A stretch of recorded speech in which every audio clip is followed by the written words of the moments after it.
I'm super happy to be back here in Indonesia after being world champion just 3 days ago, and yeah, will be the first GP, first circuit after being champion, and I will try to enjoy it a lot. I know that we have a lot of fans here, and it's the best circuit and the best country to enjoy it. So let's see if we can enjoy it in Mandalika GP. Thank you very much. Thank you. Thank you. Mengaku senang bisa kembali ke Indonesia usai jadi juara dunia.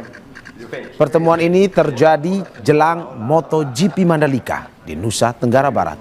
MotoGP Mandalika akan jadi ajang perdana bagi Marquez usai menjadi juara dunia. Marquez menyebut sirkuit Mandalika adalah sirkuit terbaik. Ia mengaku akan menikmati balapan di sana. Marquez datang ke Istana ditemani Menpora Erick Thohir dan dua pembalap Moto2, Mario Suryo Aji dan Veda Ega Pratama.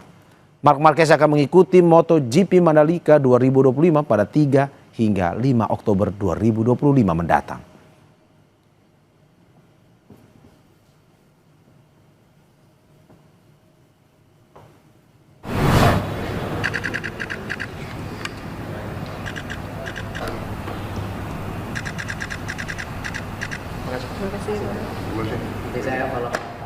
Okay. Hi. Hello. How are you? Fine. Nice to meet you. Thank you. Nice to meet you. You're from Spain.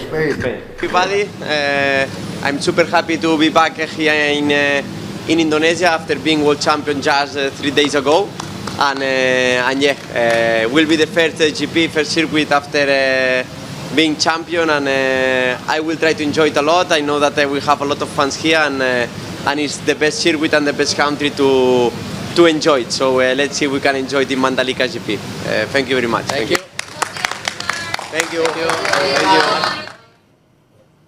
Sementara itu, di Bandara Internasional Lombok, Nusa Tenggara Barat, Selasa sore, pebalap MotoGP yang tiba disambut anak-anak sambil membawa bendera merah putih. Para pebalap MotoGP dan tim yang tiba juga disambut dengan tradisi sembek dengan memberikan tanda merah dari kapur siri di dahi. Sembek merupakan tradisi memberi doa untuk keselamatan. Diharapkan para pembalap dan tim bisa menjalankan event MotoGP dengan lancar. Para pebalap MotoGP akan adu cepat di aspal sirkuit Mandalika Lombok 3-5 Oktober 2025.